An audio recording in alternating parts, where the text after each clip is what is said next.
Stop parenting objects to an armature like this. Here's why. You want to parent an object to an armature in Blender, but after importing into Unity, it looks completely wrong. The object might move incorrectly or detach from the bone. So, in this tutorial, we will learn how to fix this issue. First of all, parenting objects in Blender is typically done by pressing Ctrl P. This is not recommended for objects that require deformation, because when adding an object to an armature, you need to make sure that you can control it with the bones. Try to select your object that you want to parent to the armature. There are different kinds of parenting: child of, copy location, and copy transforms. I would recommend you to use child of and explain why is it practical. Parenting your object to an armature depends on these three important elements: mesh, armature, and animation. The mesh needs to be clear and animation friendly. The armature needs to be defined in this way: add a simple bone, extrude and add another bone, and parent the armature with automatic weights. If you simply add the object by using child of constraint, it cannot automatically save the position, rotation, and any other parameter unless there are some keyframes. This happened to me when I was importing the character into Unity. Look what happened to the sword with the player. Instead of spending time manually fixing the position in Unity, your object may end up looking like this. The correct solution is to go back to Blender and add proper keyframes. You can add the keyframes by selecting the object and pressing I on the keyboard. If you press I in the timeline, select this option, All Channels. Make sure that you are already in pose mode, because you want to select poses for the bones. I fixed the wings of my bird character by adding keyframes, and for the target bone I haven't set anything. I have used child of constraint. And look how it looks like in my game. Why is fixing this problem manually not the best idea?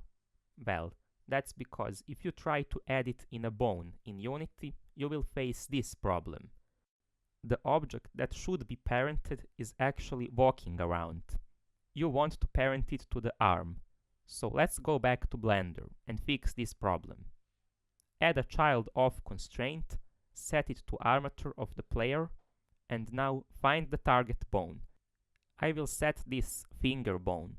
But if your object moves in a strange direction, try adjusting its position manually and play the animation again. I already have the animation keyframes of the player, so when I add this object to the player as a child armature, this is what happens. This object now looks very static. Let's go to the pose mode of the parented object to make some bend. I have already added these bones, so let's try to bend the object to make it look more organic. After adding the keyframes for the position and rotation, the next thing to do is to export the 3D object. It would be very impractical to export a model with idle, run, and jump animations, so please make sure to adjust the animation range, the start and end frames, because when you import the animation into Unity, you will only have a specific range of the animations. Here's what happens when you import into Unity. This is the animation that contains idle, run, and jump animations. These keyframes look like a mess, but to fix that, we need to add keyframes of position, rotation, and scale. But exporting separate animations is more practical. Go to File, Export, FBX, and select only Armature. Save the file and try to import into Unity.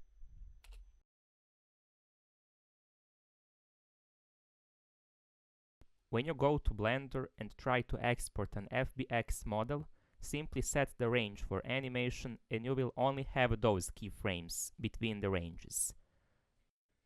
It is also a very good practice, because keeping your animations separate will save much time when making animations for different characters. You can simply reuse them, make variations of your characters, and it makes much easier to organize and control them later in Unity. To avoid repeating the steps for parenting, simply try to edit the mesh in Blender and re-import everything into Unity to make multiple variations. Here is my game in Unity. I started making an indie game project where the main character is a bird. It's an anthropomorphic eagle named Fabius. One of his enemies is the vulture named Vultus. Fabius is trying to find all the gems around the scene, but Vultus is using his sword to defend against him. And this is the method that I use for the main characters. Their animations such as idle, run and jump are all separated, which makes it much easier to control them inside Unity. I was planning to release this game next week, but unfortunately I won't be able to finish it. So I will eventually release this game in April. So that's pretty much it for this tutorial. I hope you have learned how to parent your object to an armature and import it into Unity without any issues. Enjoy making 3D models and games in both Blender and Unity. If you want more tutorials for Unity and Blender, consider subscribing and there will be more tutorials in the future. Stay tuned and happy learning!